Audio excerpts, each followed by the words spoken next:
Assalamualaikum warahmatullahi wabarakatuh. Baik, pada video kali ini saya akan melanjutkan daripada video sebelumnya mengenai database MongoDB. Pada video kali ini, saya akan membuat sebuah aplikasi CRUD sederhana.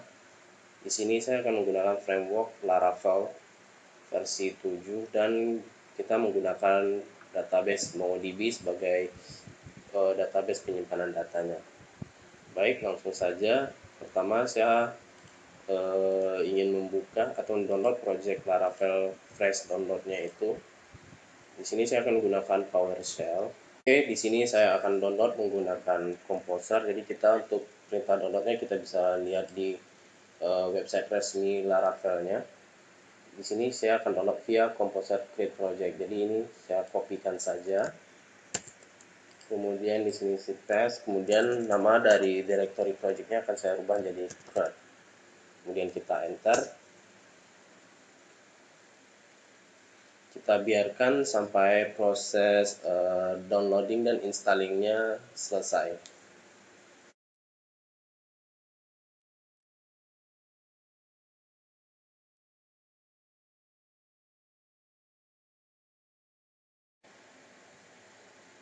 Oke, kita bisa lihat proses downloading kita telah berhasil dan telah selesai.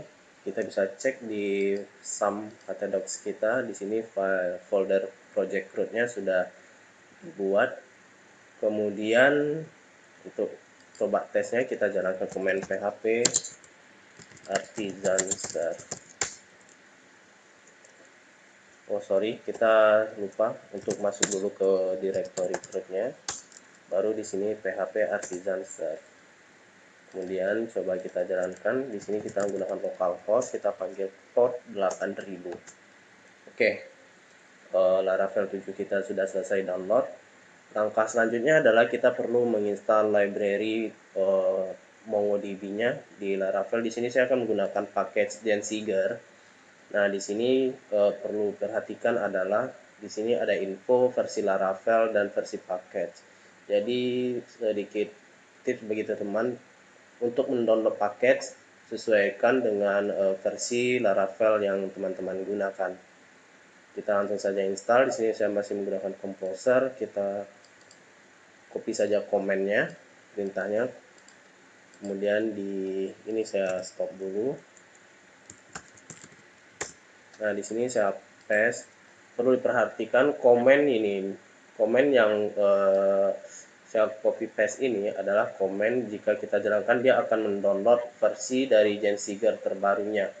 Dia akan langsung otomatis mendownload versi terbaru. Karena kita di sini menggunakan Laravel versi 7 dan bisa kita lihat dia itu membutuhkan package juga di versi 37. Maka di sini saya akan perlu tambahkan untuk mendeskripsikan versi yang akan kita download 3.7.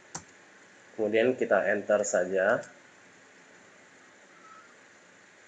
Biarkan proses downloadingnya itu selesai sampai selesai.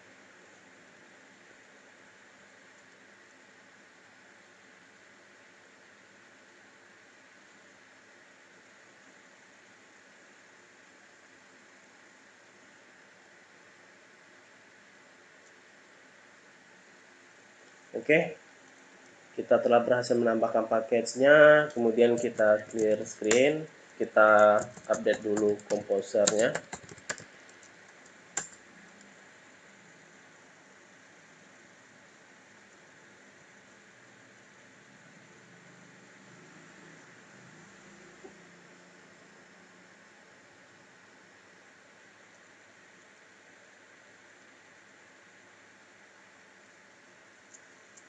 Oke, kita telah berhasil mengupdate komposer juga. Kemudian di sini kita akan melakukan beberapa konfigurasi ya, agar package-nya ini bisa berjalan dengan maksimal.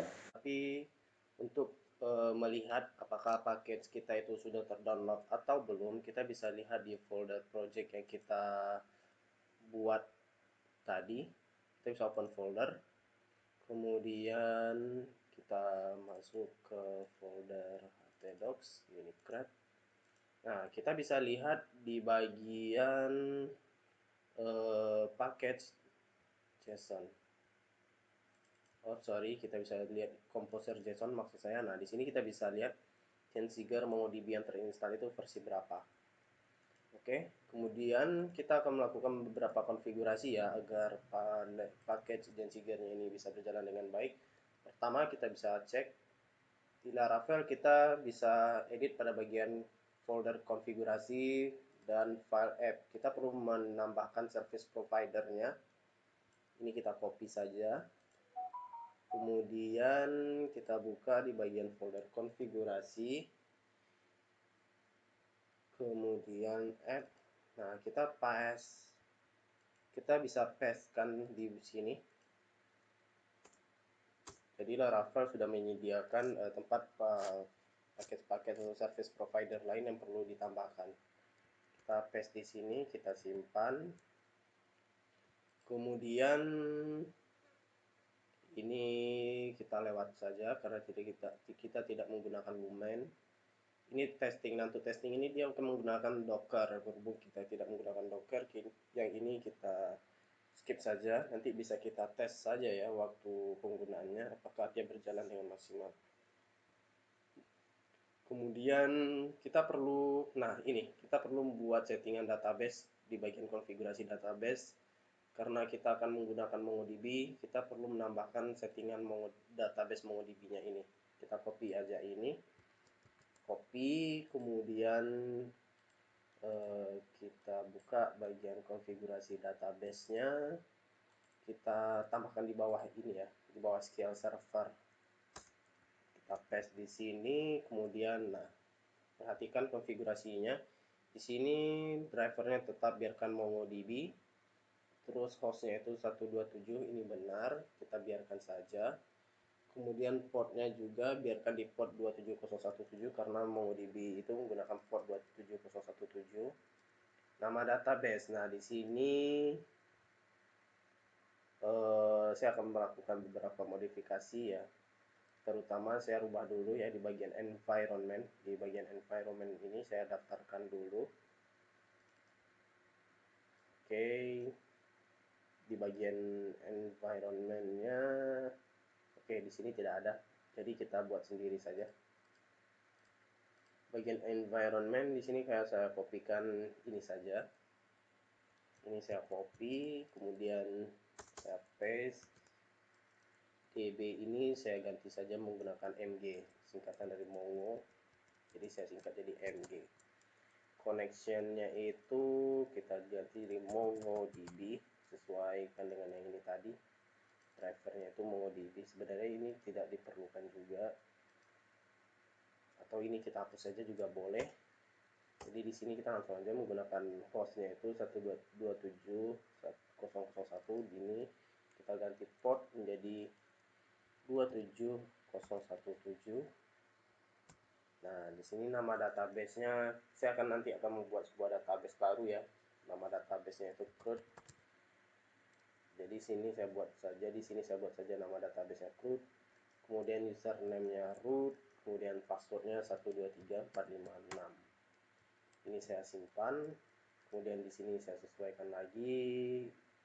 DB ini kita ganti menggunakan MG.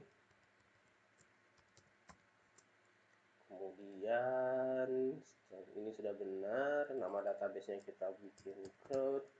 Kemudian username-nya root, dan di sini saya buat password mg password script. Di sini saya pakai 13456. Kemudian untuk package library versi 3 ke atas kita perlu menambahkan option database ini. Jadi di sini saya langsung saja database, kemudian di sini saya menggunakan mg database, nama database-nya CRUD. Oke, kemudian kita simpan.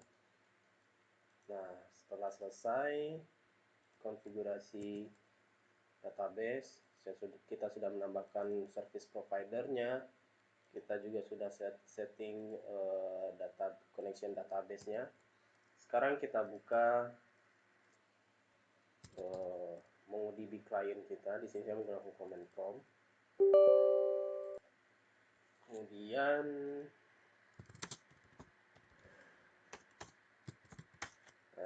sini saya akan masuk ke MongoDB bin. Kemudian jalankan perintah mongo show dbs. Nah, di sini saya sudah ada database CRUD ya. Bagi teman-teman yang ada belum database CRUD-nya, teman-teman bisa buat dulu database CRUD-nya. Itu bisa menggunakan perintah use ya, seperti yang telah dijelaskan sebelumnya, use CRUD. Jadi di sini saya akan menggunakan database CRUD. Nah, di sini saya akan membuat sebuah collection baru dengan nama book. Jadi saya akan membuat sebuah collection baru dengan nama book. Create collection buku. Kemudian enter. Oke, jadi di sini sudah ada collection buku. Kita cek show collections. Oke, di sini sudah ada collection buku karena kita ingin hanya akan menggunakan collection buku ini saja.